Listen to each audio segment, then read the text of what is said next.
Le damos la bienvenida a toda la gente que nos ha acompañado hoy. Hoy vamos a tener un encuentro con la palabra.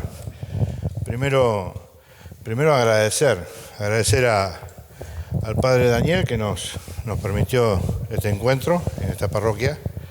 También al diácono Carlos Obreque, que va a venir en un ratito, ¿sí? Que después nos va a oficiar una celebración de palabra para terminar el encuentro. También darle las gracias a José, a Susan y a Andrea, que fueron los que propusieron y vinieron y gracias a ellos estoy aquí. Y bueno, y a todos los que han participado. Pregunto, ¿todos católicos acá? ¿Hay algún evangélico? Ahora viene lo mío. Vamos a ver si somos todos católicos acá. Bueno, yo me llamo Carlos Grenada. Pertenecemos a la parroquia María Auxiliadora. ¿Y por qué estoy acá? Por una cosa muy sencilla, porque un día, quizá como algunos de ustedes, los que no han participado nunca de ninguno de estos encuentros, me encontré viendo un video de un sacerdote que decía que Jesús era Dios. Y yo dije, pero qué cosa tan obvia decirnos a nosotros los católicos que Jesús es Dios. El tema que en ese video el sacerdote lo que estaba haciendo era dando razón de su fe católica, porque para nosotros Jesús es Dios, pero por ejemplo, para el testigo de Jehová, Jesús no es Dios. Y cuando empecé a entrar en la profundidad de esta predicación que hacía, me di cuenta que si a mí me tocaba un encuentro, una charla con un testigo de Jehová, no podía dar razón de por qué Jesús era Dios. No sabía. Simplemente porque sí, porque de chiquito me lo habían enseñado y punto. Pero el tema que eso no alcanza. Eso alcanza cuando uno evangeliza lo que ya está evangelizado. Si yo voy a evangelizar a un católico, alcanza, porque el católico en su corazón sabe de chiquito que Jesús sí es Dios, pero un evangélico no. Un testigo de Jehová no, un mormón tampoco. Entonces yo dije, bueno, realmente mi fe es muy básica.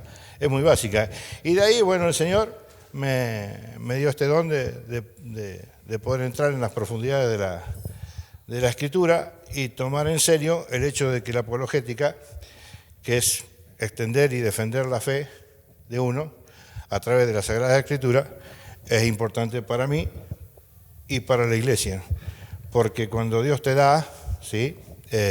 No te lo da para que lo atesores, sino para que lo multipliques. ¿Se acuerdan de los talentos? ¿Qué hiciste con los talentos? Hasta aquel que tenía un poquitito apenas se lo sacó y se lo dio al que más había multiplicado los talentos. ¿Y qué es la multiplicación de los talentos? La multiplicación del trabajo, ¿para qué? Para el reino de Dios. Edificar esta iglesia, edificar esta misión que tenemos. Y así fue que, bueno, un día me encontró, desgraciadamente, digo desgraciadamente porque la apologética es muy buena y gracias a Dios va creciendo, pero bueno, tuvimos que empezar a llevar la palabra de Dios a través de la Escritura a la cárcel, en la pastoral carcelaria. Allí fuimos a poder hacer esto, que bueno, que en las iglesias no se podía hacer. Sí, al punto que les cuento que este es el primer encuentro que podemos hacer, si bien ya hace rato que estamos haciendo este trabajo, este servicio a la iglesia, esta es la primera vez que podemos reunirnos en una parroquia. Y espero que, bueno, que esto se pueda seguir haciendo. Es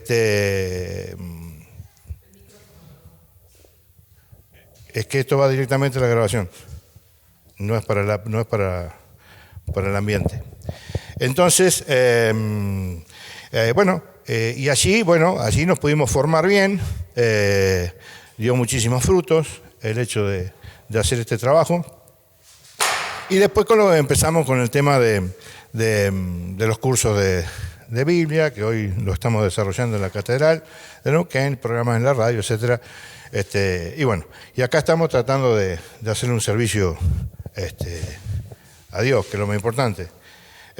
Y yo, en realidad, antes de empezar en profundidad con esto, vamos a hacer algo. Vamos a invocar al Espíritu Santo, ¿sí?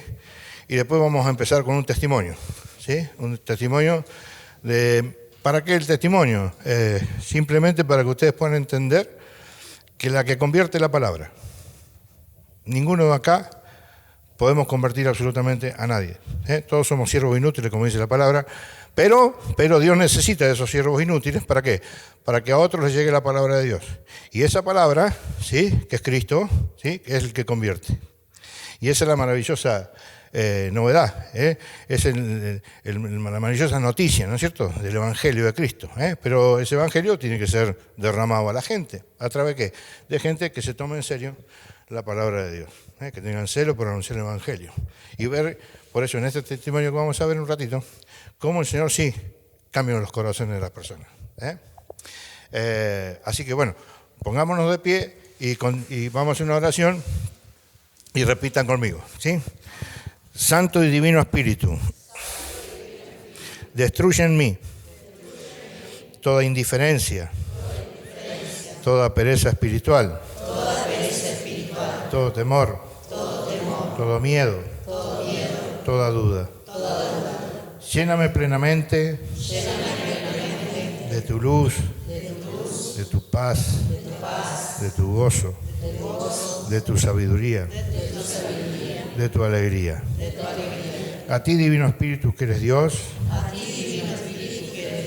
y siempre nos acompañas. A ti sea el honor, el poder, la gloria y la adoración por los siglos de los siglos. Amén. Y empezamos esta enseñanza en nombre del Padre, el Hijo, del Espíritu Santo. Amén. Bueno, ahora brevemente le voy a dar lugar a Valeria, ella es mi esposa, ¿sí? Para que ella le dé testimonio de esto que es la apologética, esto de lo que es la palabra, de esto de lo que es escuchar a Dios y seguir el camino que Dios tiene planeado para cada uno. Bueno, buenas tardes. Mi nombre, algunos ya me conocen, mi nombre es Valeria, soy esposa de Carlos. Bueno, yo nací en una iglesia evangélica y el Señor me llamó a la iglesia a los 33 años, me llamó a su iglesia, ¿no? A la iglesia católica.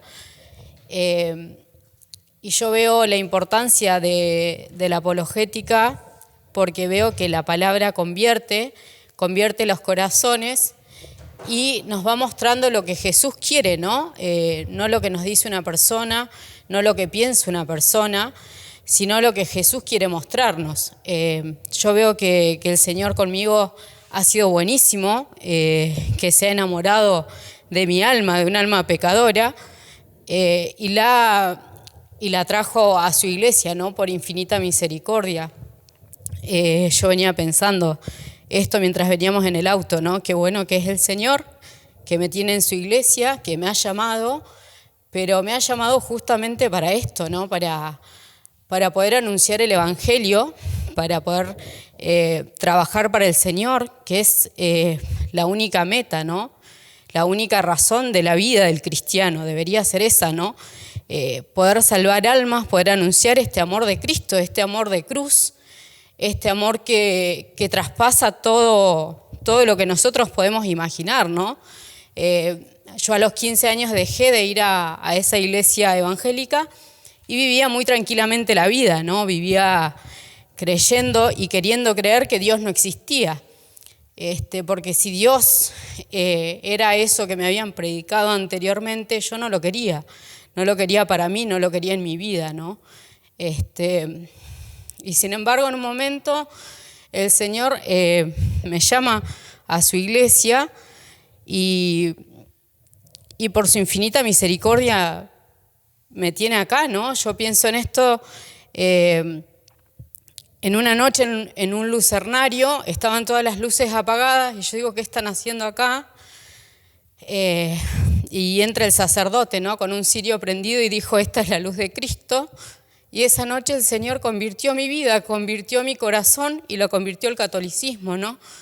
Y a medida de eso no entendía muchas cosas y a través de la apologética fui entendiendo todo, ¿no? Todo tiene una explicación, todo está en la Escritura, todo.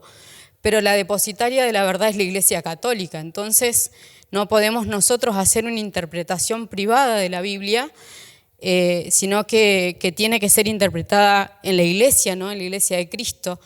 Y hay un pasaje bíblico que me gusta muchísimo, ¿no? Porque en las iglesias evangélicas lo primero que se ataca al católico es a la Virgen María, ¿no? A la Madre de Jesús. ¿Cuántos de ustedes, siendo católicos, han sentido este ataque, ¿no? Este ataque a la Virgen, a nuestra Madre. Hoy yo puedo decir que la Virgen es mi Madre, que el Señor en la cruz, en el Evangelio de San Juan 19:26, dice esto, ¿no? El Señor estando en la cruz, ve a su discípulo amado y le dice a su madre primero, mujer, ahí tienes a tu hijo. Y después le dice a San Juan, le dice, ahí tienes a tu madre. Y el discípulo la acogió y se la llevó a su casa. Y eso a mí me ha impactado muchísimo, ¿no? ¿Por qué? Porque yo como católico, yo hoy siendo católica, puedo decir que la Virgen es mi madre y puedo decir que yo también, como San Juan, quiero acogerla en mi casa, quiero acogerla en mi corazón, quiero que sea mi madre. Entonces, esta es mi misión, ¿no? Como católica, defender a mi madre, defender a mi iglesia, defenderla, dar razón de lo que creo. Así que, nada, ese es mi testimonio. Bueno, muy bien. Dice allá Mateo 22, 57, dice algo así como que la ley y los profetas se circunscriben en el amar a Dios y al prójimo. Y fruto de ese amor, de amar al prójimo, es que nosotros hoy estamos reunidos acá para hablar justamente de la palabra de Dios. Y acá hay un punto muy sencillo. Ustedes saben bien que está el bien, está el mal, está la luz, está la oscuridad. Está Cristo, está el demonio. Entonces, partiendo de ahí, el mundo de hoy nos quiere hacer creer una cosa, que la iglesia no es necesaria. Por eso que las iglesias están vacías. El demonio nos quiere hacer creer que la iglesia nos salva. Y el demonio también nos quiere hacer creer que Cristo no fundó ninguna iglesia. Por lo tanto, el Señor está en todos lados, no existe la iglesia, no necesitamos la iglesia nos salva. Y como Dios no creó ninguna iglesia, las 120.000 iglesias que hay hoy en el mundo, la mayoría sectas, ¿sí?, son importantes y todos tienen a Dios y todos tienen al Espíritu Santo. Y eso es un problema que el católico que no está formado se lo cree. Y cuando el católico que está formado eso se lo cree, tiene otra opción. Hasta el año 1517 con Lutero había una sola opción, la Iglesia Católica, la Iglesia de Cristo, que hoy vamos a ver ese tema. Pero a partir de ahí, ya el católico que no está formado cree que hay otra opción. Por eso ustedes, más de uno de ustedes, si quieren pueden levantar la mano, más de uno tiene algún familiar, un amigo, un pariente, un vecino o un conocido que se ha ido de la Iglesia Católica y hoy está participando en algún culto protestante, ¿o no? Varios, ¿no? Perfecto. Y hoy ustedes van a ver la importancia que tiene permanecer en la única, santa, católica y apostólica Iglesia Católica, que es la única que Cristo fundó. Entonces hoy vamos a ver con la Escritura, porque la apologética es la razón de nuestra esperanza, no con lo que yo pienso, lo que a mí me gusta, lo que yo escuché, lo que yo estudié, no, es con lo que dice Jesucristo. Entonces hoy ustedes van a escuchar acá palabra de Dios. Yo obviamente sigo la palabra, la oriento, etcétera, etcétera, pero ustedes van a escuchar, ¿sí?, la palabra de Dios. Cada cosa que se hable van a escuchar la palabra de Dios, porque dice la Escritura, Juan 8:31, dice que conocerán, el que permanece en la palabra, conocerá la verdad y la verdad lo hará libre. También dice allá en 14:6 de Juan, el Evangelio de Juan, dice: yo soy el camino, la verdad y la vida. ¿Sí? Y también dice, y esto lo vamos a leer, 1 Timoteo 3:15, nos va a dar un dato importante, y nos va a interpelar y nos va a meter en la primer preguntita que nos tenemos que hacer. ¿En qué iglesia estoy yo? Yo estoy en la iglesia que tiene la verdad. Soy en una iglesia que tiene la mitad de la verdad. La iglesia es absoluta, no es absoluta. La mentira, la verdad es absoluta, no es absoluta. Vamos a ver qué es lo que nos dice Pablo en una carta que le hace a Timoteo. 1 Timoteo 3:15.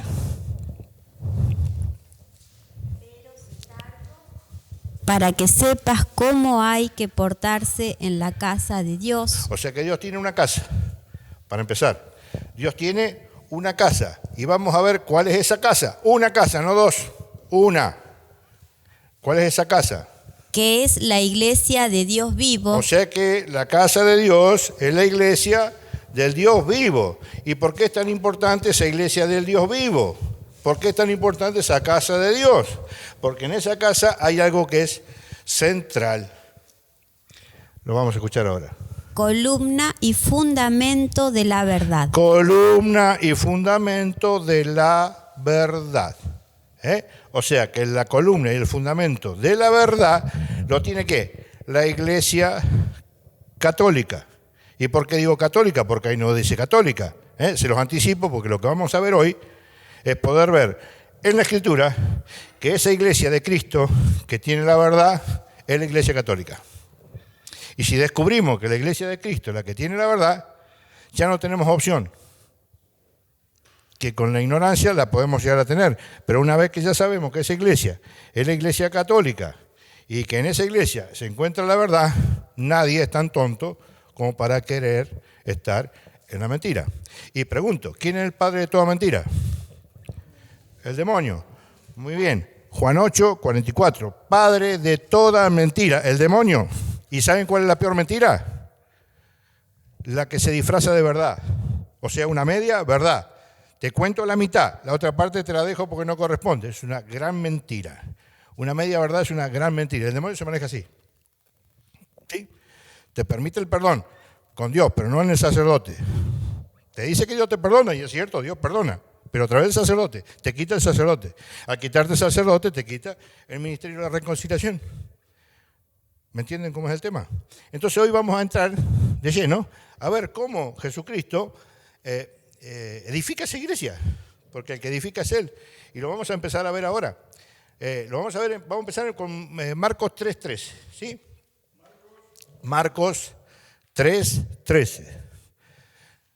Si lo quieren seguir con la cita, con la Biblia, está muy bien. De todas maneras, después se le va a entregar todo un detalle de la mayoría, o sea, de un montón de cosas.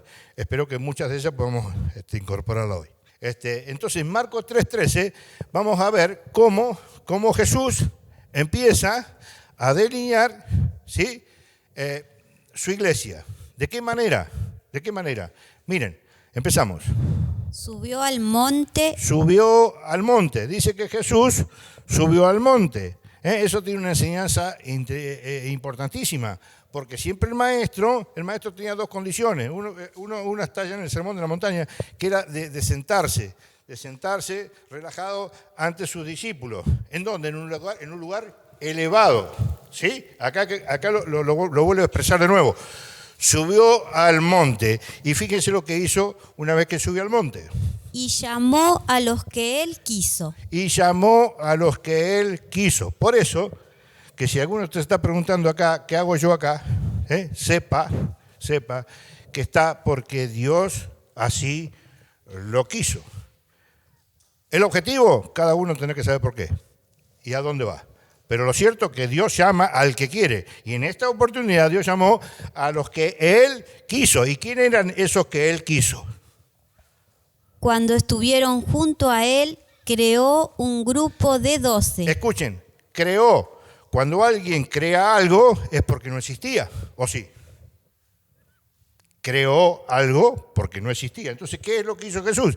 Eligió a 12, los instituyó, ¿sí? Como iglesia. ¿Por qué iglesia? Porque es un grupo. ¿Qué significa iglesia? Congregación de personas, un grupo de personas. ¿Alrededor de qué? En este caso, en la iglesia de Cristo. Entonces, fíjese cómo sigue. Después, para que estuvieran con él los 3 años de la vida pública de Cristo, para que estuvieran con él, ¿para qué? Para Y enseñarles. ¿Para enseñarles? ¿Para enseñarles qué? El mensaje de Cristo. Dale. y para enviarlos a predicar. Y para enviarlos a predicar. Entonces, fíjense, mira, en la humanidad eligió 12, esos 12 se los llevó con él, los tuvo con él, les enseñó y los envió a predicar. Ahora, fíjense, hoy tenemos predicadores de todo tipo, ¿o no? Hay prédicas de las que vos te guste, podés elegir, te metés en YouTube, elegí lo que vos quieras. Miles de predicaciones. Y desgraciadamente a muchos católicos a todas les parecen bien, porque generalmente las predicaciones protestantes suenan más bonitas que las nuestras. Porque nosotros tenemos que predicar que la cruz de Cristo, el sufrimiento.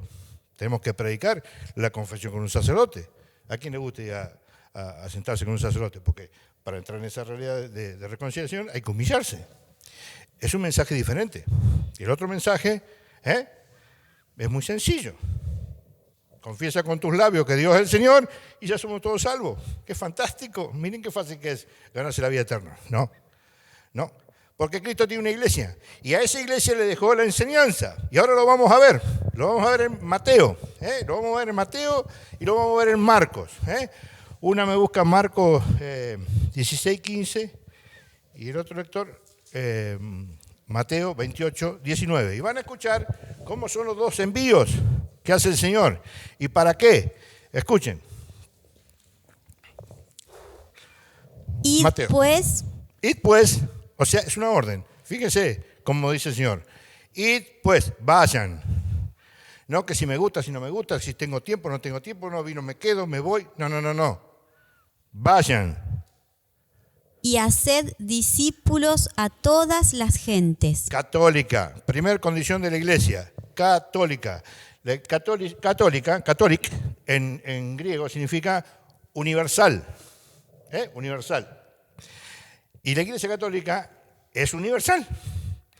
¿Por qué? ¿Porque se llama católica? No, porque es católica, porque Jesús envió a sus discípulos ¿a qué? ¿A predicar a qué? A toda la gente. A todas significa a todas. Significa a los ateos. Significa a los protestantes. Significa a los católicos, a todo el mundo. El problema es que hoy vamos a evangelizar lo que ya está evangelizado. Y eso no lo mandó el Señor. El Señor mandó a todos los pueblos, católica, a todos los pueblos. ¿Sí? Y escuchen esto importantísimo. ¿De qué manera? 2 cosas. Haciendo 2 cosas. Una es fundamental para entrar a formar parte de la Iglesia Católica. Primer sacramento de iniciación cristiana. ¿Cuál es? Bautismo. Escúchenlo. Bautizándolas en el nombre del Padre y del Hijo y del Espíritu Santo. Punto. Y acá hay una separación, porque esto es lo más importante. No es que sea más importante que el bautismo, no, entiéndase, de acuerdo a lo que venimos hablando. ¿Y predicando qué? Vayan y prediquen a toda criatura, háganlo discípulos, bautizando. ¿Y qué más? Escuchen.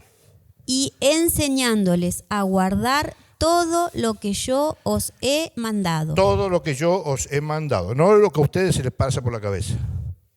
Por eso que arrancamos esta charla diciendo que la que tiene la verdad es la Iglesia Católica, columna y fundamento de la verdad, porque es la que tiene el depósito de la fe. ¿Qué le pedimos a la Iglesia cuando hacemos el bautismo? La fe. ¿Qué le piden a la Iglesia? La fe. ¿Y qué te da la fe? La vida eterna. ¿Y cómo te da la fe? ¿A través de qué? De la predicación, del oír, que te lleva a creer, y el creer a la fe, y la fe a la vida eterna. Ese es el camino. ¿Me entienden? Fíjense cómo lo dice ahora Marcos. Marcos lo dice mucho más claro. Luego les dijo, id por todo el mundo. Otra vez la orden. Id por todo el mundo, católica. ¿Sí? La iglesia es católica. Dale. Y proclamad la buena nueva a toda la creación. A toda la creación, la buena nueva, el evangelio, la buena noticia, a toda la creación. El que crea Ahí está el problema. Acá está el problemita. El que crea y sea bautizado y se bautice, el que crea que la palabra del Señor, no va por la palabra de un pastor, no es la palabra de cualquier aterrizado que viene con una idea nueva. No, no, no. Lo que el Señor mandó a predicar. Repetí todo de nuevo. el que crea y sea bautizado Y sea bautizado, escuchen lo que va a ocurrir. se salvará, Se salvará. Y el que no crea, se condenará. se condenará. ¿Me entienden? Esto es una cosa seria. Esto es una cosa seria. Porque Dios no hizo una iglesia para que sea alegre, para que nosotros volquemos ahí todos nuestros sentimientos y nos sentimos bien y estamos bien y gloria al Señor, aleluya, y ya estamos todos. No. El camino a la salvación es el mismo camino de Cristo. ¿Cuál es el camino de Cristo? La cruz del Calvario. Tenemos que volver a eso, a entender cuál es el mensaje de Cristo en la Iglesia Católica, la cruz. Entonces vamos a fijarnos ahora, ¿por qué yo digo que Cristo tiene una sola iglesia? Entonces yo pregunto, ¿no? Para enfocarnos un poquito, ¿cómo nosotros sabemos que algo es lo que es? Miren, yo siempre hago este ejemplo y no lo voy a cambiar ahora. Siempre hago un ejemplo de un perro. Si yo a ustedes le digo un perro de 50 centímetros, el fondo blanco, la cola como un con un puntero, las orejas caídas blancas y todo con pintitas negras, ¿qué perro es? Muy bien, un dálmata, ¿estamos todos de acuerdo? ¿Que es un dálmata o no? ¿Alguien está en desacuerdo? Bueno, a ese acuerdo tenemos que llegar hoy. A ese acuerdo tenemos que llegar hoy sobre la iglesia. Porque yo les digo, la iglesia católica es la iglesia de Cristo, punto.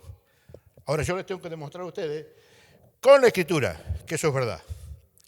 Porque ya se los repito, en el mundo hoy no existe la iglesia. Cristo no fundó ninguna iglesia. ¿Dónde dice en la escritura que Cristo fundó una iglesia? Lo van a escuchar ahora.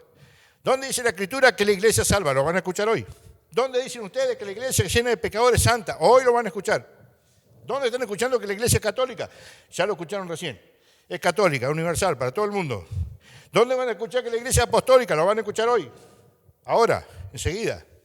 Entonces, una vez que tengamos todas las características de esa iglesia, todos acá nos vamos a poner de acuerdo si yo estoy predicando la iglesia de Cristo y si Cristo tiene una iglesia o eso es una gran mentira.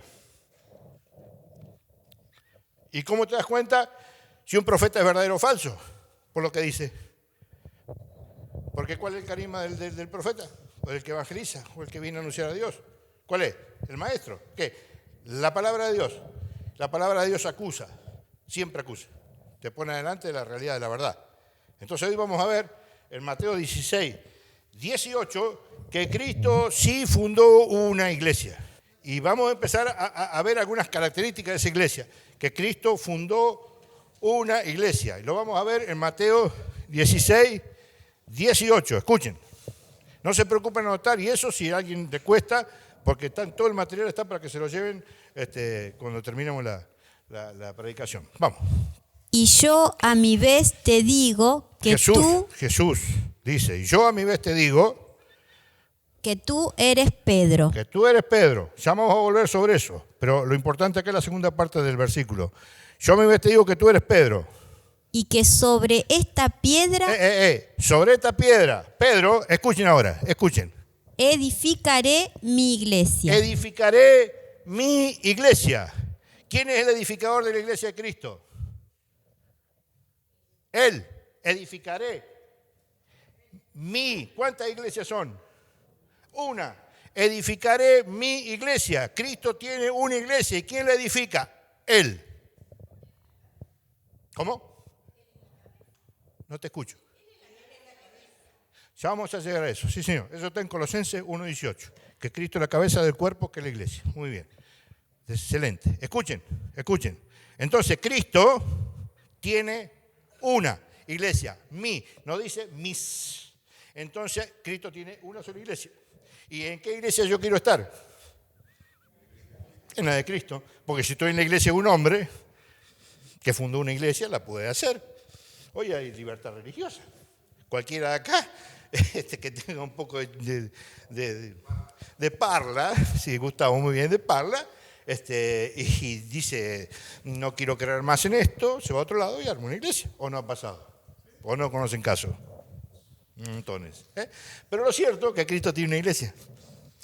¿Y por qué es importante la iglesia de Cristo? Porque Cristo es el camino, la verdad y la vida. ¿Sí? El que permanece en mi palabra conocerá la verdad y lo hará libre. ¿Y dónde conozco yo esa verdad? ¿Dónde conozco yo esa verdad? ¿Dónde está? ¿La quiero? ¿Dónde? En la iglesia. Pero ahí está lleno de pecadores. Ya vamos a ver que eso no tiene importancia, porque Cristo no se fija en eso. Ya lo vamos a ver un poquito más adelante. Entonces, muy fácil. Miren, ya tenemos algunas características. Primero, que es una, que el edificador es Cristo y tiene una sola iglesia. Vimos que era católica. Ahora vamos a ver que es apostólica. ¿Por qué? Porque está fundamentada ¿en qué? En la enseñanza de los apóstoles, que a su vez, ¿quién enseñó a los apóstoles? Cristo. ¿Sí? Entonces nos vamos a ir a Efesios 2, 20. Y ya para ir adelantando, búsqueme Hechos 1, 8. Acá vamos a ver que la iglesia también es apostólica, porque la iglesia católica no tiene un nombre, no existe un nombre para la iglesia. Es la iglesia de Cristo, pero es católica, es universal, es una, porque es una. Es apostólica porque está fundamentada ¿en qué? En la enseñanza de ¿quién? De los apóstoles. Ahora lo vamos a ver. Edificados sobre el cimiento de los apóstoles. ¿Edificados sobre qué? Sobre el cimiento de los apóstoles y profetas. O sea, el fundamento de la iglesia, ¿sí? ¿Quién es? Los apóstoles y los profetas. ¿Sí? Hechos 1:8.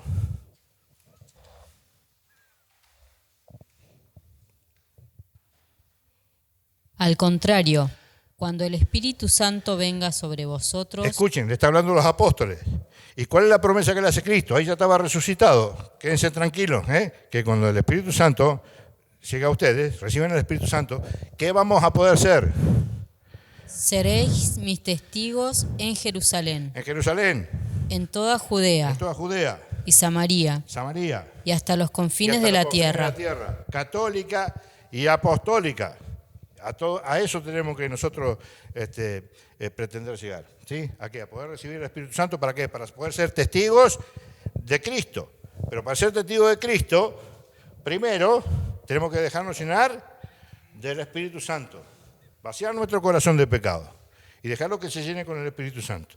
Para que podamos ser reales y útiles al ministerio que Cristo quiere que nosotros tengamos. Que es un ministerio común a todo hombre. Todo hombre cuando recibe el bautismo, recibe el perdón de los pecados, el pecado original y el don del Espíritu Santo. En la confirmación recibe una fuerza especial del Espíritu Santo, que es la cita que acabamos de leer recién. Recibirán una fuerza especial del Espíritu Santo, que lo harán mis testigos. ¿Para qué? Para extender y defender la fe. ¿Con qué? Palabra y obra. Palabra y obra. Fundamental. Sin obra no se puede estar hablando y predicando a Cristo. Es un falso profeta, un embustero. Y eso cae de maduro muy fácil. Entonces, fíjense una cosa. Ya sabemos por qué es apostólica, por qué es católica y por qué es una. Ahora vamos a ver otro atributo. Y si ustedes se están dando cuenta, ¿sí? Todas las iglesias dicen que vienen de los apóstoles. Todas las iglesias dicen que son católicas. Ya, es más, hay iglesias que tienen el nombre católica. Y las iglesias todas dicen que todas son de Cristo. Ya vimos 2 o 3 de esas mentiras que ya se están cayendo. ¿Por qué? Por la Escritura. Pero ahora vamos a empezar con una. Vamos a empezar a ver una cosa que es fundamental. Porque Cristo en esa iglesia tiene una particularidad central. Y la vamos a empezar a leer del mismo Mateo 16 como estamos, pero lo vamos a empezar a leer del 13. Versículo 13, para que ustedes vean que en la época de Jesús ya había estos problemas que tenemos hoy en el siglo 22. Así que cuando tengan 16, 13, empezamos despacito a leerlo. ¿Tenés, Valeria? Bueno, a ver. Tras llegar Jesús a la región de Cesarea de Filipo, Escuchen, hizo esta pregunta a sus discípulos. escuchen. Jesús hizo una pregunta que hoy nos hace una pregunta a todos nosotros, porque la predicación y la lectura de la palabra no es para el vecino, no es para que tengo al lado, es para mí. O sea, si vos querés que la palabra te edifique, te aporte algo a tu vida, te lleve a la felicidad, trata de no ver la palabra materializada en el vecino, el de al lado, sino en tu vida, en tu corazón. Entonces, fíjense la pregunta que le hace Jesús. Dale. ¿Quién dicen los hombres que es el Hijo del Hombre? ¿Quién dice, hoy le pregunto a ustedes Jesús, ¿quién dice el hombre que es el Hijo del Hombre? La gente que estaba con él, que lo seguía, que lo escuchaba. Fíjense las respuestas, las mismas que pasa hoy en el católico, las mismas. La iglesia católica, no, pero aquellas iglesias también sirven. Hablan de Dios, el mismo Dios. ¿Cómo? ¿Mismo Dios? No. Misma iglesia, no. Cristo tiene una. Entonces, fíjense, el mensaje, no, es totalmente diferente. Pero se siente lindo. Y bueno, si se siente lindo, anda. Pero no estás en la iglesia de Cristo. Esa iglesia no te salva. Escuchen la pregunta. ¿Quién dice los hombres que es el Hijo del Hombre? A ver. Ellos respondieron. Escuchen. Unos que Juan el Bautista. Unos, los pentecostales, que no sé qué y no sé cuánto. Juan el Bautista. ¿Era Juan el Bautista Jesús? No, claro que no. Estaba equivocado. Vamos con el que sigue. Otros que Elías. Otros que Elías. ¿Jesús era Elías? Los mormones. Dicen, sí, hablan de Dios. Sí, pero no tienen conocimiento real de Dios. Sigue. Otros que Jeremías. Otros que Jeremías. O uno de los profetas. O uno de los profetas. Fíjense, todo equivocado. Y Jesús hace una pregunta muy interesante acá. Escuchen. Él les preguntó. Él les preguntó a los apóstoles que tenía atrás. Pero vosotros, ¿quién decís que soy yo? Ajá, a los apóstoles. ¿Quién decís que soy yo? Pregunta a los apóstoles, estaban con él. Sí, fíjense lo que dice Pedro. Simón Pedro contestó. No cualquiera. Simón Pedro, ojo, Simón Pedro, ni Bartolomé, ni Simón, ni Santiago, ni Juan, no. ¿Quién? Simón Pedro. Dale. Tú eres el Cristo, el Hijo de Dios vivo. Tú eres el Cristo, profesión de Pedro, profesión de fe de Pedro. ¿Quién dice que yo soy? ¿Tú eres, cómo es? Tú eres el Cristo, el Hijo de Dios vivo. ¿Qué hizo Pedro? Le pegó en la tecla. Dijo, tú eres el Hijo del Dios vivo. ¿Sí? Y fíjate que ahora empieza un diálogo. Se va a entablar un diálogo después de esta respuesta entre Pedro y Jesús. ¿Quién dice que soy yo? Tú eres el Cristo, el Hijo de Dios vivo. Y escuchen lo que le dice Jesús ahora a Pedro. Dale. Replicó Jesús, bienaventurado eres Simón, hijo de Jonás. Bienaventurado. ¿Por qué bienaventurado? Escuchen, usa el mismo término que se usa con quién. Con la Virgen María. Bienaventurado, no cualquiera es bienaventurado. Bienaventurado le dice Jesús a Pedro. Bienaventurado, ¿por qué? Porque no te ha revelado esto la carne ni la sangre, sino mi Padre que está en los cielos. Bienaventurado eres porque no es tu inteligencia la que hizo que vos profeses hoy que yo soy el Hijo del Dios vivo, yo soy el Cristo. No es tu inteligencia, no es ni la carne ni la sangre, sino que la inspiración de quién? De Dios. Por eso que dice bienaventurado. Y ahora vamos a volver sobre el punto de qué? De Mateo 16:18. Escuchen lo que dice. Y yo a mi vez te digo que tú eres Pedro. Que tú eres Pedro. Sí, Pedro. Se llamaba Pedro, no, se llamaba Simón. Se llamaba Simón. ¿Y cómo es la historia con este de Simón? Bueno, vamos a hacer un poquito de historia acá, porque esto es muy importante. Porque ahí no lo elige ya Jesús, ya lo había elegido antes. Ya le había cambiado el nombre antes. ¿Dónde lo vamos a ver eso? En Juan 1:42. Escuchen. Evangelio de Juan 1:42. Va a decir algo muy interesante. Y le llevó donde Jesús, fijando Jesús su mirada Les en cuento él. la historia para que se ubiquen. ¿Sí? Venía Jesús, versículo 39, pasaba por Jesús, estaba bautizando en el Jordán Juan el Bautista. Y le preguntan, ¿quién es ese que va ahí? Ese es el Cordero de Dios, dice Juan, el que quita los pecados del mundo. Seguido a esa situación se encuentran con ¿quién? Con Andrés. Y Andrés le pregunta a Juan y le dice esto. Entonces Andrés lo sigue. Jesucristo se da cuenta que lo sigue. Dice, bueno, ¿qué quería? Etcétera, etcétera. Te ponen a hablar ahí y continúan con él y se queda Andrés toda la noche con él. Y al otro día Andrés, ¿qué hace? Le dice, Señor, ven a mi casa, te quiero presentar a mi hermano. ¿Quién era el hermano de Andrés? Simón Pedro. Ahora vamos a ver cómo llega el nombre de Pedro. Simón. Entonces fíjense una cosa que es maravillosa. Y ahora sí lo vamos a leer. Versículo 42.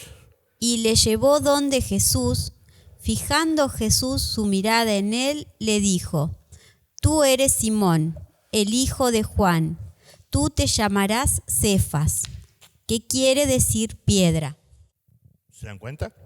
En el preciso momento en que Andrés le presenta a Simón, le dice que ya no se va a llamar más Simón, ¿sí? Que le va a cambiar el nombre, que se va a llamar Pedro, que significa piedra. Pero esto es un dato de color que ustedes tienen que saber, porque el empezar a entrar en estas profundidades de la Escritura lleva a empezar a tener la libertad para poder hablar con los hermanos separados, que todos tenemos gente cerca, que también tiene que recibir la palabra de Dios. Entonces ahí le van a decir que esa piedra de la que está hablando ahí es una piedra chiquitita. Porque en el griego tenés Petra, Petro, piedra chiquita, piedra grande, pero hay un problema. El que habla ahí es Jesucristo, es Dios. Ha inspirado gente para que, y como a él no se le pasa ningún detalle, repetí la última parte. Tú te llamarás... Y tú te llamarás Cefas, que quiere decir piedra. Piedra, roca. Cefas ahí significa piedra, pero en arameo. No está hablando en inglés, perdón. No está hablando en griego. ¿Sí? Está hablando en arameo. Y arameo, piedra, roca es lo mismo. Ni chiquita, ni grande, ni mediana, ni partida al medio. Roca es roca. Por eso que le dice, tú eres Pedro. Y sobre esta piedra, sobre esta roca, edificaré mi iglesia. Entonces, ¿se acuerdan ya de Efesios 2:20? Que estábamos edificados sobre los profetas y los, ¿cómo se llama? Los apóstoles. Bueno, pero la piedra central del cimiento es Pedro. Sobre esta roca, Pedro, edificaré mi iglesia. Entonces acá ya tenemos otro problemita. Pregunta para ustedes. ¿Qué iglesia tiene a Pedro? La iglesia evangélica tiene a Pedro. Odian a Pedro. Odian. Toda iglesia que no sea la católica odia a Pedro. Porque el jefe de la iglesia es Cristo. Muy elemental, pero no importa. Es buena la pregunta para desarrollarla. Ya la vamos a desarrollar si tenemos tiempo hoy. Entonces, pues si te explico todo esto, nos vamos media hora.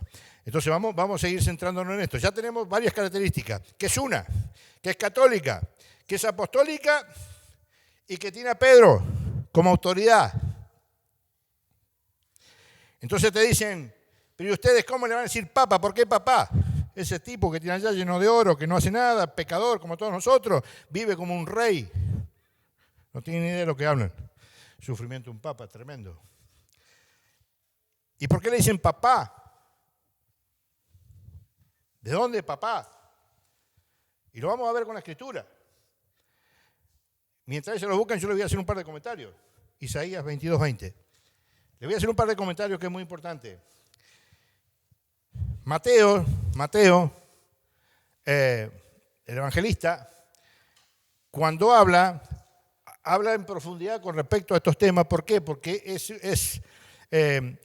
es un evangelio que le habla prácticamente al pueblo judío. El pueblo judío ya venía con una práctica de todo este tipo de cosas. El pueblo judío era el pueblo judío elegido por Dios. Ya Dios le había dado las tablas de la ley, le había dado el bautismo que va a ser en el cristianismo, la circuncisión, cómo hacerse hijos de Dios y todo un montón de historias que, claro, estas cosas para el judío eran cosas normales. Que Dios le dé el poder que le da a Pedro, para el judío era una cosa normal, porque era una práctica que se hacía también ya en el reino de Israel. Lo vamos a ver ahora. Y tenía un nombre, y tenía una función, y el rey hacía una cosa, y el nombrecito este, que lo vamos a ver un poquito, no se lo quiero largar así de una, tenía otra función, pero una función grandísima.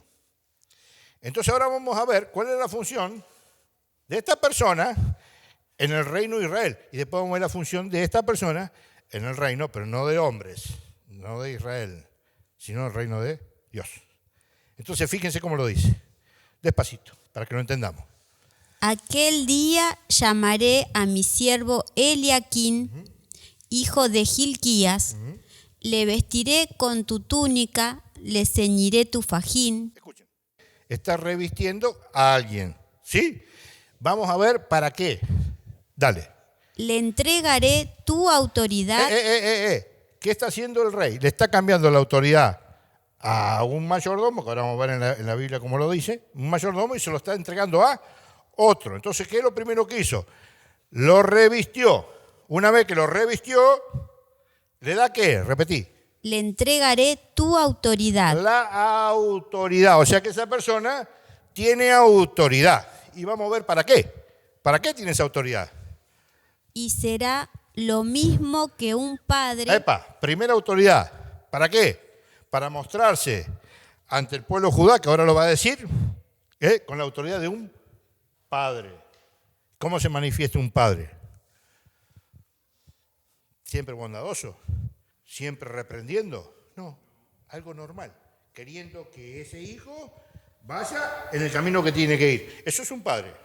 O sea que ese mayordomo tenía que mostrarse ante el pueblo de Israel como un padre y con toda la autoridad del rey.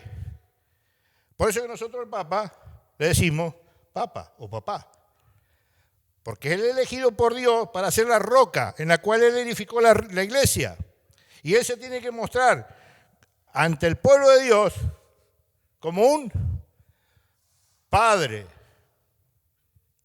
Por eso que nosotros al Papa le decimos Santo Padre, Papá, ¿sí? Abba, Padre. Hablaba, ¿cómo se llama? Cristo con Dios. Claro. Entonces, fíjense una cosa. Miren la autoridad y la vamos a comparar ahora con Mateo 16, 19, que todavía no lo leímos. Pero primero vamos a leer esta parte para que ustedes vean la autoridad que tenía el mayordomo en el pueblo de Israel. Dale. Seguimos en Isaías. Y será lo mismo que un padre para los habitantes de Jerusalén y para la casa de Judá. Y escuchen ahora. Pondré en su hombro la llave de la casa de David. Pondré sobre tu hombro, ¿qué? ¿La llave de qué? De la casa de David, del reino de hombre. ¿Y cuál es la autoridad que tenía con esa llave? Escuchen. Abrirá y nadie cerrará. Abrirá, cuando él abra, nadie cierra. Tiene autoridad plena del rey. Dale. Cerrará y nadie abrirá. Cerrará y nadie podrá abrir. Nadie. ¿Por qué? ¿Por autoridad de quién? Del rey.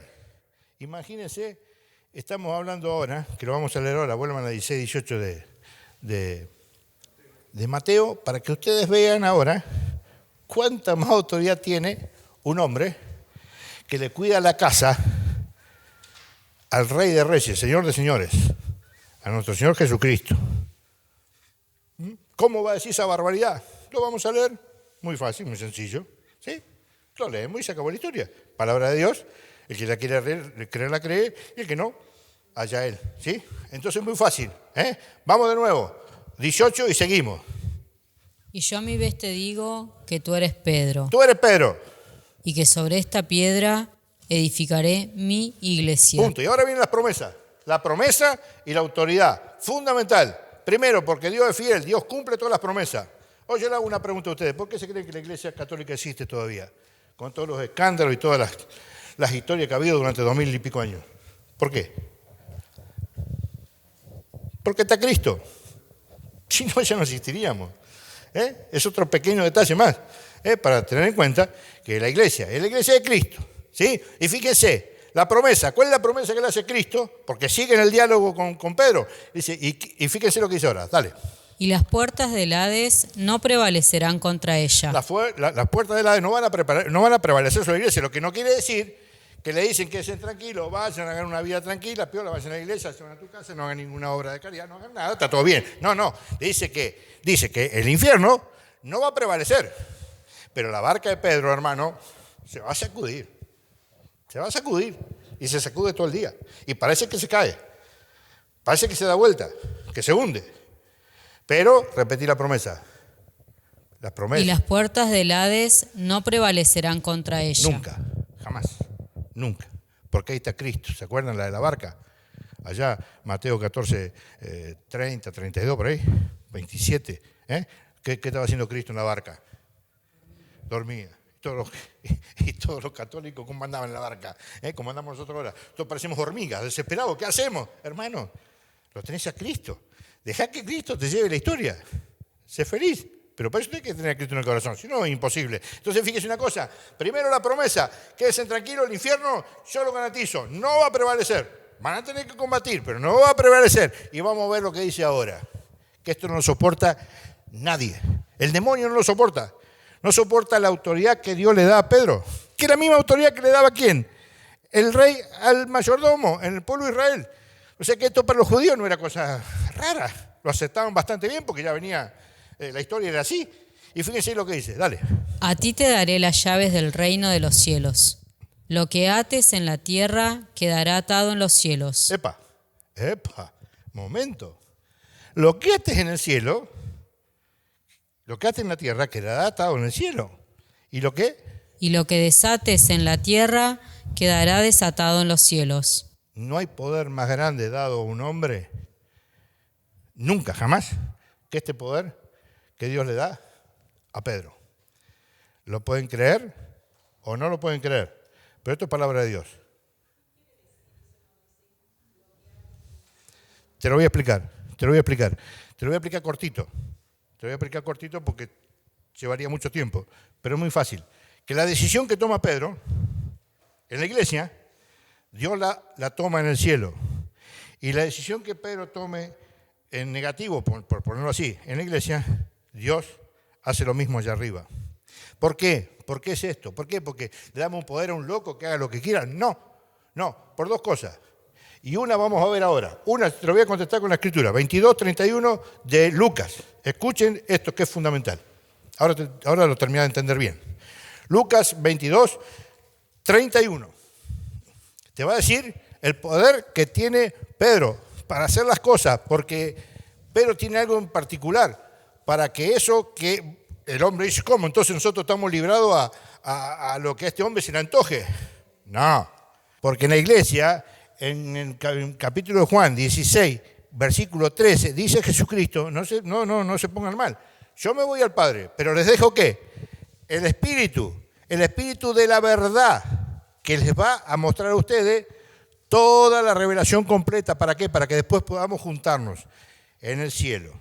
O sea que Dios dejó a la iglesia el Espíritu Santo. Y la fe, y la iglesia es depositaria de esa fe. ¿Y quién es el que nuclea el poder de esa fe? Ahora lo vas a escuchar. 22, 31 de Lucas. Dale. Simón, sábete que Satanás ha solicitado el poder cribaros como trigo. ¿Qué significa cribaros? En la cosecha del trigo, no sé si lo han visto alguna vez, hay unas paletas que van golpeando las espigas y va el trigo por un lado y va todo el resto, la paja va para el otro lado. Entonces fíjense, en un diálogo de Jesús con el demonio le dice, mira Pedro, el demonio me pidió sacudirte. ¿Qué significa eso? Probar tu fe. No sé si ustedes han leído alguna vez el libro de Job. En el libro de Job es muy claro, cómo el demonio lo tienta hasta que, bueno, esa historia es maravillosa. Acá pasa lo mismo. El Señor dice, Dios dice que te dice, Simón, el diablo, el demonio, me ha pedido a mí que les permita cribaros como trigo. ¿Y qué podría haber hecho el Señor? Decir que no, imposible. ¿Por qué? Porque el amor de Dios se manifiesta en la libertad del hombre. Si nosotros sentimos el amor de Dios, es porque en nuestra libertad de pecadores nos alejamos de Dios y Dios siempre nos busca. Si no, seríamos muñequitos de Dios. Y no somos muñequitos de Dios. Podemos decir en nuestra voluntad, libre albedrío, creer o no creer a Dios. Es una libertad que tenemos, derecho. Que en ese derecho se fundamenta el amor de Dios. ¿Sí? Entonces, fíjense una cosa. El diablo le pregunta, Che, ¿podemos sacudir a esta gente? Por supuesto, ¿cómo no vamos a poder sacudir? ¿Lo querés sacudir? Sacudilo. Pero va a decir una cosa que es muy importante. Dale. Pero yo he rogado por ti. Yo he rogado por ti, dice el Señor. A Pedro, no a todos. No a todos. Yo he rogado por ti, por Pedro. ¿Para qué? Para que tu fe no desfallezca. Para que tu fe no se venga abajo. Siempre. Para que tu fe siempre esté en el lugar que tiene que estar. Y escuchen ahora. Y tú cuando hayas vuelto, confirma a tus hermanos. Y cuando tú hayas vuelto a juntarte con tu iglesia, la confirmas. Confirma los que has recibido de mí. Por eso que ese poder está fundamentado en ¿qué? En que el Señor, ¿sí?, le ha dado a través de la oración de Dios con Pedro el hecho de que nosotros tenemos la tranquilidad de que todas las decisiones que Pedro toma, las toma, ¿por qué? Porque fue inspirado ¿por quién? Por el Espíritu Santo. ¿Te quedó claro? Fundamental. Y vamos a ver un poquito más allá esta autoridad que tiene este Pedro en la iglesia. ¿Por qué?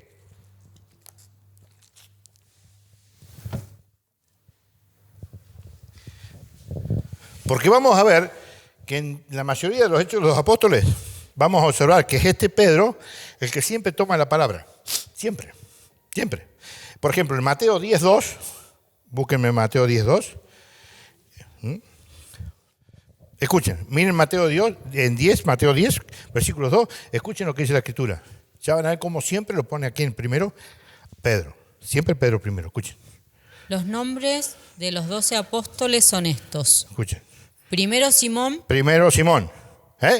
Después sigue con el resto de los apóstoles. Sí, miren, vamos por otro lado. Fíjense que esto es importantísimo. Cuando antes de llegar Pentecostés, había un problema. A ver, ¿quién se da cuenta? ¿Cuál es el problema que teníamos? ¿Iban a llegar el Espíritu Santo a quién? A los apóstoles. ¿Cuántos apóstoles teníamos? Tenemos un problema. 11. Y tenemos un problema. Tenemos un problema. ¿Cuántos son los apóstoles? 12. Entonces tenemos un problema. ¿Qué hacemos con este apóstol que falta? ¿Lo dejamos así nomás? No. No es así la cosa. Fíjense. Hechos 1 del 15. Hechos 1:15. Vamos a aplicar esto porque es fundamental. Porque esto es toda autoridad ¿a quién? ¿Conferida a quién? A Pedro. ¿Sí? Miren. Uno de aquellos días, Pedro puesto en pie ante los hermanos. Escuchen, Pedro nuevamente, puesto en pie ante los hermanos. Ustedes se imaginan, yo antes cuando no sabía nada de estas cosas, yo me imaginaba que ya en ese momento a Dios, a Jesús, lo seguía una cosa impresionante de gente, que era una locura. No, escuchen. Cristo ya murió, resucitó, se le presentó varias veces a los apóstoles. Ellos que estaban haciendo, estaban encerrados ahí, en el versículo 13 dice que estaban todos reunidos en oración, esperando ¿qué? La llegada del Espíritu Santo en Pentecostés. Que eso está en el capítulo 2, 1 en adelante, de Hechos de los Apóstoles. Pero acá estamos en el 1, capítulo 1, versículo 15. Entonces llega un momento que cuando ya perciben que se acerca el tiempo, ¿por qué? Porque eso coincidía con una fiesta. Coincidía con la fiesta de Pentecostés. Y la fiesta de Pentecostés era 50 días después de la Pascua judía. Y ya se acercaba. ¿Y qué hacemos con este tema? Y ahí está lo que yo te decía a vos hace un ratito, de la explicación de por qué lo que desates, ates, hay muchas explicaciones más. Esta es la que te digo, una concreta. Acá, ¿quién se levantó? Escuchá. Pedro puesto en pie ante los hermanos, ya que el número de personas congregadas con el mismo propósito era de unas 120. Eso era la gente los discípulos de Cristo, alrededor de 120 personas. ¿Y quién toma la palabra? Tú eres Pedro. Tú eres Pedro. Entonces, ¿qué les dice Pedro? Para abreviar, para no hacerlo muy largo, vamos al versículo 21. Escuchen. Por tanto, es preciso que uno de los hombres que nos acompañaron todo el tiempo. Desde siempre, algunos de los hombres que nos acompañaron desde que Jesús nos empezó a enseñar. ¿Sí? Escuchen. que el Señor Jesús convivió con nosotros, desde el bautismo de Juan hasta el día en que fue llevado de entre nosotros al cielo, sea con nosotros testigo de su resurrección. Sí. Presentaron a dos. ¿Qué dice Pedro? Momento. Que la Escritura dice, ¿sí?, que habla ya del hijo de perdición, que ¿quién es? Judas. Entonces, ¿qué dice Pedro? Momento. Acá lo que hay que hacer es buscar a otra persona del pueblo que siempre estuvo con Jesús desde un primer momento. ¿Para qué? Para que ocupe el lugar de ¿quién? De Judas. Y fíjense, versículo 26. Les repartieron las suertes y le cayó a Matías. Le repartieron la suerte y le recayó en Matías. Había dos, Barsabás y Matías. ¿Sí? Recibe la dignidad, por decirlo así, de completar la lista de 12 apóstoles. ¿Quién? Matías. ¿Estamos? Y fíjense qué bonito que lo dice ahora. Pedro, porque estamos hablando de ¿quién? De la autoridad de Pedro. Fíjense, estos son los primeros hechos que se desarrollan en la iglesia naciente. Que va a empezar ¿cuándo? Ahora en Pentecostés. Pero esa autoridad de Pedro ya dentro del grupo de personas que habían seguido a Cristo ya era notable. Y es más, Pedro ya había asumido esa autoridad. Entonces fíjense qué bonito que lo va a decir. Primero vamos a ver las dos cosas. Versículo 13 de capítulo 2. 2.13 de Hechos de los Apóstoles. Vamos a ver dos cosas. Primero, que cuando reciben el Espíritu Santo, ¿sí?, hay uno que toma la palabra. ¿Por qué? Porque Cristo lo que le había dicho en versículo capítulo 1:8. Cuando reciban el Espíritu Santo van a ser mis testigos. Mientras no lo reciban, no hay testigo que valga, porque el Espíritu Santo es que te pone palabras en la boca. ¿Me entienden? Entonces esto es muy importante. Fíjense cómo lo va a decir ahora, que ya recibieron el Espíritu Santo. Fíjense cómo Pedro va a salir a copar la parada, ¿no? Como decimos nosotros. Miren cómo lo dice, dale. Otros, en cambio, decían riéndose. Escuchen. Están repletos de vino. Están repletos de vino. Todo esto que dice la Escritura, que hablan en lengua y todos los escuchaban en las lenguas de donde era, porque estaba reunido gente de todos los lugares, ahí, eso lo dice ya del 2:4 en adelante, de Hechos. Fíjate lo que dice. Sale Pedro así, no, momento. Estos, miran la hora del día que hay. Acá no hay alcohol, acá nadie ha tomado nada. Esto está bien fresquito, no hay un problema. Dale. Entonces Pedro, presentándose con los 11... Epa, escuchen qué bonito. Pedro presentándose, ¿con quién? Con los 11. Pedro más 11, 12. Ya estaba Matías ahí. Ya la iglesia estaba configurada. ¿Entienden esto? Al punto, miren, eso lo voy a dejar después, un poquito después, porque hay dos cosas que nos quedan para hablar muy profundas, que son que la iglesia es santa y que la iglesia salva. Y en este capítulo hay una palabra que es clave, que ahora después la vamos a desarrollar. Pero yo quiero que vean ustedes también cómo Pedro, ¿sí?, es jefe de la iglesia, ¿sí? Y para que no se nos haga muy largo, voy a ahorrar 2 o 3 citas que están donde yo en el texto que les voy a regalar para que se lo lleven, para que puedan profundizar. Y una cosa muy importante. A ver, vamos a ver 12.5, Hechos 12.5. Hechos 12.5 y de otro buscame 15.1. Vamos con 12.5 y 15.1. Para que ustedes vean la importancia que tenía Pedro, ¿sí?, en la iglesia naciente. ¿Sí? Ahora lo vamos a ver.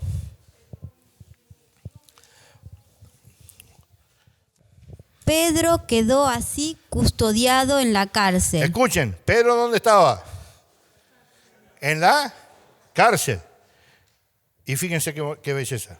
Mientras la iglesia oraba insistentemente por él a Dios. Ajá, ¿qué característica entonces tiene la iglesia de Cristo? Que tiene un jefe, tiene una autoridad, que nosotros le llamamos vicario de Cristo o papa. Otra característica más de la iglesia católica. Y ahora, escuchen esto que es bellísimo. Lo que yo les voy a leer ahora, rapidito, es el primer concilio católico. Han escuchado un montón. Se han cansado de escuchar Vaticano II. Bueno, hay muchísimos concilios anteriores a eso, 2000 y pico años de concilios.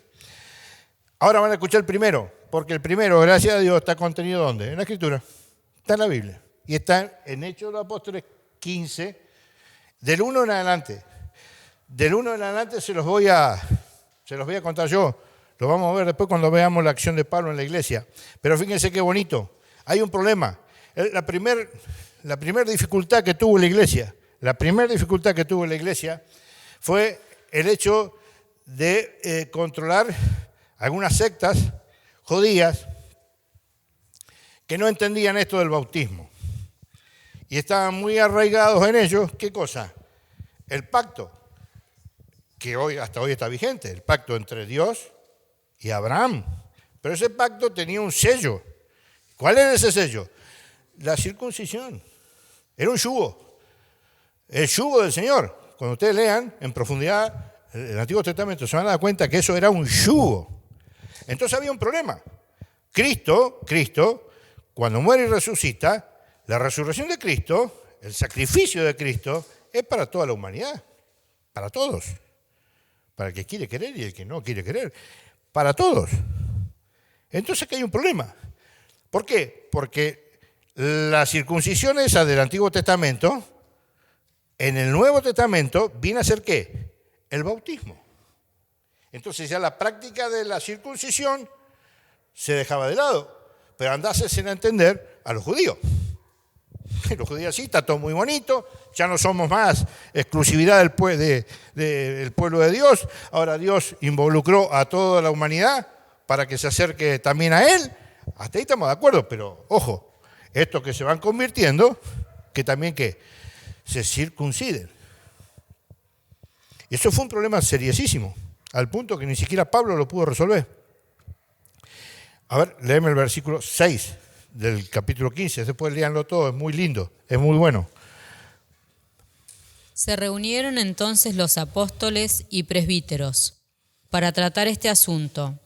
Después de una larga discusión, Pedro se levantó y les dijo... Ahí está, fíjense de nuevo, esto fue así. Viene Pedro, viene Pablo, viene Bernabé, se presenta, llega a Jerusalén. Miren, tenemos este problema, que el que acabo de contarles yo hace un ratito, ¿sí? Entonces, ¿qué pasa? Ponen el problema en la asamblea. Los apóstoles, los presbíteros ya de Jerusalén, todos discuten, dice la palabra así, discuten acaloradamente y mucho tiempo hasta que llegan a una conclusión. Y el que se levanta y dice, muchachos, esto es así. A partir de ahora no le podemos agregar a los gentiles el yugo que el Señor nos impuso a nosotros. Y a partir de ahí no se habla más de circuncisión. Siguen habiendo algunas sectas, etcétera, pero a partir de ahí la doctrina queda definida. ¿Y cuál es la doctrina? La primera doctrina que se fija, la del bautismo. En concilio, ¿eh? En un concilio, así, ¿cómo se llama? El bautismo. Y después seguirá con la Trinidad, la Eucaristía, tantas otras cosas más. ¿Qué hora tenemos? 5:15. Bueno, ¿cómo? No, la puedo. Es buena, es muy buena, pero que no sea recurrente. Escuchen, acá hay una cosa muy importante para terminar este espacio, ¿sí? Vamos a ver que en esa iglesia que ya tenemos aquí, al jefe, al vicario, sabemos que es apostólica, sabemos que es católica, sabemos que es una, ¿sí? ¿Estamos hasta ahí? Le vamos a agregar otras cositas más.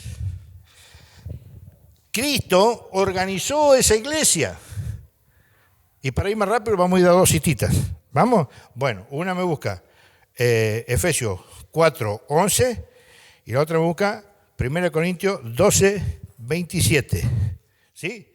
Vamos a ver que esa iglesia tiene una disposición. Sí, hay una disposición. Hay un montón de gente que está involucrada. Porque que no se olviden del ¿cómo es que dicen en la iglesia siempre? Que a mí nunca me sale cuando hace una frase, ¿cuál es cuando te juntás? Claro, hay un lema. ¿Sí? ¿Cuál es el lema? Poder identificar con la Escritura cuál es la iglesia de Cristo para que acá nadie se le antoje nunca más en la cabeza irse a ningún lado. Y que tome el celo apostólico para traer todo aquel que conozca que está en un lugar donde pueden hablar mucho de Jesús, pero no es la iglesia de Cristo, no está la gracia ahí. Entonces, fíjense una cosa, Jesús hace algo. Jesús hace algo. Y vamos a ver en estas cartas de Pablo la importancia que le da a ese algo. Dale. Él mismo dispuso Él mismo significa Él, Dios. ¿Qué dispuso? que unos fueran apóstoles, Unos fueran apóstoles, otros profetas, otros profetas, otros evangelizadores, otros evangelizadores, otros pastores y otros maestros, pastores y maestros. ¿Para qué? para organizar adecuadamente a los santos en las funciones del ministerio. Sigue. Y todo orientado a la edificación del cuerpo de Cristo. Ahora le vamos a dar el gusto acá a la patrona. Colosenses 1:18, que hizo la observación hoy, no una observación, sino un aporte, que es muy interesante. ¿Por qué Dios puso a apóstoles, profetas, evangelizadores, maestros, etcétera, etcétera, pastores? ¿Para qué? ¿Para edificar qué? El cuerpo de Cristo. ¿Y qué es el cuerpo de Cristo? Yo no sé qué es el cuerpo de Cristo. Ah, ¿no sabés lo que es el cuerpo de Cristo? Muy sencillo, te lo va a explicar el Señor. Colosenses 1:18. Él es también la cabeza Él del es la cuerpo. cabeza. ¿De quién es la cabeza? Cristo. Del cuerpo. ¿Y ese cuerpo qué será? De la iglesia. De la iglesia. Cristo es la cabeza del cuerpo y ese cuerpo es la iglesia. Y dice la Escritura, que el Señor dejó en ese cuerpo, para que se edifique como corresponde, apóstoles, profetas, evangelizadores, pastores y maestros. ¿Sí? Vamos a ver cómo lo dice ahora en la carta a los Corintios. Vamos, escuchen. Hay diversidad de carismas. Diversidad de carismas. Escuchen. Hoy que andamos todos de moda con los carismas estos de lengua y milagritos y todo, es lo único que nos importa. Vamos a ver si eso es cierto y nos tenemos que enfocar ahí o nos tenemos que concentrar en carismas superiores. A ver qué dice. Pero un mismo espíritu. Diversidad de ministerios, pero un mismo Señor. Diversidad de actuaciones, pero un mismo Dios que obra todo en todos. Bien, sigue.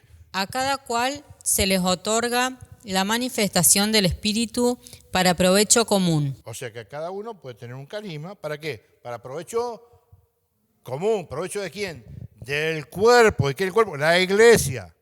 Solamente ahí. Ustedes habrán escuchado en todo este tiempo que sinodalidad, sinodalidad. Sin comunión no hay sinodalidad. Y no estoy hablando de la comunión de la Eucaristía. Estoy hablando de que si no tenemos el Espíritu Santo en nuestro corazón y ponemos el carisma que cada uno tiene al servicio de la iglesia, no hay sinodalidad, que significa caminar juntos. Suena hermoso, pero vos podés caminar junto con el que tenés al lado en la parroquia. Si le decís algo, se enoja y se va. Y si no, te echa. Es un problema. Por eso que Cristo dice ahí que cada uno tiene que desarrollar el carisma que Dios le da. ¿Para qué? Para edificación del cuerpo de Cristo, que es la iglesia. Entonces, fíjense ahora cómo sigue. A uno se le pueden conceder, por medio del Espíritu, palabras de sabiduría. A uno, palabra de sabiduría. A otros, palabra de ciencia. Otros de ciencia. Según el mismo Espíritu. A otros, la fe en el mismo Espíritu. A otros, carisma de curaciones. A otro, carisma de curaciones. En el único Espíritu. A otro, poder de hacer milagros. A otro, don de profecía. A otro, discernimiento de espíritus. A otro, facultad de hablar diversas lenguas. A otro, don de interpretarlas. Pero todas estas cosas las obra un mismo y único Espíritu. ¿Saben por qué? Porque el Espíritu Santo es un espíritu de unidad.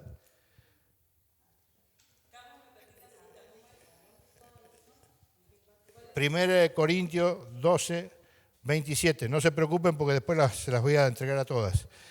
Entonces, fíjense una cosa. Si vos ves unidad, ahí te das cuenta que está el Espíritu Santo. Si no hay unidad, el Espíritu Santo no está obrando. Eso es muy importante. Y fíjense una cosa. Para seguir dando un poquito de mostrar un poquito cuáles son estas características de la iglesia. 1 Timoteo 3:1 primero y 3:8 después. Miren qué belleza. Miren. Tenemos el Papa, ¿sí? Que es católica, que es apostólica, que es una. Vamos a ver otra característica que tiene la Iglesia Católica. 1 Timoteo 3:1. Uno solo, versículo 1, nada más. Es cierta esta afirmación. Si alguno aspira al cargo de episcopo, Episcopo, obispo. Fíjense, la iglesia de Cristo, ¿qué tiene? ¿Qué tiene? Obispos. No solamente el Papa. Ya tenemos que el Papa obviamente que es un obispo, el obispo de Roma. ¿Sí? Ahora tenemos obispos. El 8, 3:8. También los diáconos. Diáconos. Yo no conozco a Carlito, no sé si estará acá Carlos Obreco, no, porque no lo conozco de vista. Él es un diácono de la iglesia, ordenado. ¿Sí? Ordenado. Vamos a ver los presbíteros. 1 Timoteo 5:17, escúchenlo. Escuchen. Los presbíteros que ejercen bien su cargo. Escuchen, acá está. Y esto no lo digo yo, ¿eh? No estoy en contra de ningún sacerdote, al contrario. El sacerdote es un bien enorme en la iglesia y necesario. Sin sacerdote no tenemos iglesia. Pero ¿qué dice la Escritura? Un sacerdote que hace bien su cargo, repetilo. Los presbíteros que ejercen bien su cargo. Vamos a ver qué es lo que hacen. Y, para que quede claro. Merecen doble remuneración. Doble remuneración, cuando la Biblia de esa manera habla, una remuneración acá en la tierra y una en el cielo. Doble remuneración, cuando se dedican a qué, escuchen. Principalmente a los que se afanan en la predicación y en la enseñanza. Predicación y en la enseñanza. Y eso es algo que hoy falta. Que me disculpen los señores sacerdotes. Pero eso hoy falta, porque hoy tenemos una crisis de fe. Hoy tenemos una crisis de fe. Y la palabra en Romanos 10:17 dice que la fe viene por la predicación. Y la predicación por la palabra de Dios. Entonces, si hay una crisis de fe, es porque falta ¿qué? Predicación. ¿De los sacerdotes solamente? No, de todo el mundo. Porque el Concilio Vaticano II abre el juego ¿a qué? A que el laico también tiene que desarrollar un papel importantísimo ¿en qué? En el mensaje en el envío de Cristo. Vayan y prediquen a toda criatura. En Lucas 10:1 en adelante, te habla muy claro cuando manda a los 72. La mies es mucha, los trabajadores son pocos, los manda. Dice, miren que no los mando a que la pasen bonito, los mando como ovejas en medio de lobos. Y ahí es donde somos mandados. Entonces, fíjense, en la iglesia esta ya tenemos el sacerdote, tenemos el diácono, tenemos el obispo, tenemos el papa. ¿Y ahora por qué será eso? ¿Por qué será eso? Si no habría una iglesia que tiene que conservar la verdad. Si todas las iglesias son iguales, si ninguna iglesia salva, ¿por qué Jesús no va a decir lo que no va a decir ahora? Y fíjense lo que nos va a decir. Una cosa clarísima. Vamos a Efesios 4:14, donde va a explicar por qué es necesario el obispo, el presbítero, el diácono. Y escuche qué bonito que lo dice, por más que durísimo. 1 Timoteo 4:1. Efesios 4:14. Fíjense por qué Dios ha dispuesto todos esos cargos, todos esos ministros en la iglesia. ¿Por qué? Escuchen, porque hay un peligro. Hay un peligro de ¿qué? Que te roben la verdad. Es decir, ¿cómo te van a robar la verdad? Muy fácil. Muy fácil, te dicen que la hostia esa es un símbolo de Cristo, no es la presencia real, y te lo crees. Hay estadísticas en Estados Unidos, 10 personas, personas, pero católicas, ya hay 7 que no creen en la presencia real de Cristo, se han protestantizado. Fíjense lo que tenemos que hacer para confesarnos. Hay que andar para confesarse, ¿o no? No es tan fácil, ¿sí? Entonces, fíjense una cosa, cómo te van quitando la verdad. El demonio te va quitando la verdad. Y fíjense, vamos a leer en la Escritura, dale. Así ya no seremos como niños llevados a la deriva y zarandeados por cualquier viento de doctrina. Ahí está la cosa. ¿Por qué Jesucristo dejó esa disposición en la iglesia? ¿Para qué? Para que nosotros los laicos, que tenemos que adquirir la fe a través de la predicación del sacerdote, así fue desde siempre, que tengamos clara nuestra fe, claro que ahí está la verdad. ¿Para qué? Para que no venga el demonio en cualquier persona, que venga equivocado, lo que fuera, pero el demonio ahí trabaja, y te saque ¿de qué? De la verdad, de la iglesia, te lleva solito. ¿Por qué lo dice así la Escritura? Un niño se pierde en un supermercado, está desesperado, no encuentra a la mamá, cualquiera le extiende la mano, ¿y qué hace? Se lo lleva. De esa misma manera, con ese mismo amor, Cristo dice ahí, ¿para qué? ¿Por qué todo esto? ¿Para qué? Para que no sean llevados a la deriva por cualquier viento de doctrina. Doctrina, para el que no lo sabe, significa enseñanza. La enseñanza de la iglesia. ¿Me entienden cómo es? Miren cómo lo dice primera de Timoteo 4:1 y con esto terminamos esta primera partecita. El Espíritu dice claramente que en los últimos tiempos... Escuchen lo que dice el Espíritu. Repetí. El Espíritu dice claramente que en los últimos tiempos algunos apostatarán de la fe. La gran apostasía en la que estamos viviendo en este tiempo, ¿sí? ¿Apostatarán de qué? De la fe, porque apostatar significa justamente eso. O sea, renegar de qué? De la fe, de la verdad de la iglesia, de la doctrina de la iglesia. No quiero saber más nada con eso, me voy. ¿Sí? Dale. Entregándose a espíritus engañadores. Porque está el Espíritu Santo, pero también el espíritu de engañadores. ¿Sí? Dale. Y a doctrinas diabólicas. Y a doctrinas diabólicas. ¿Hay otras doctrinas? Sí, las hay. Pero no son las doctrinas de Cristo. Por eso que toda esta prédica está orientada a ¿qué? Que Dios tiene una casa. Esa casa es la iglesia de Dios vivo. ¿Y esa iglesia tiene qué? Es columna y fundamento de la verdad. Y ese cuerpo de Cristo, esa iglesia, tiene como cabeza a Cristo. Y si Cristo es el camino, la verdad y la vida, y encontramos al Padre a través de Cristo, está toda contenida ahí la verdad. Entre su iglesia, que es la... A ver, después de todo lo que hemos visto, ¿cuál es la iglesia de Cristo?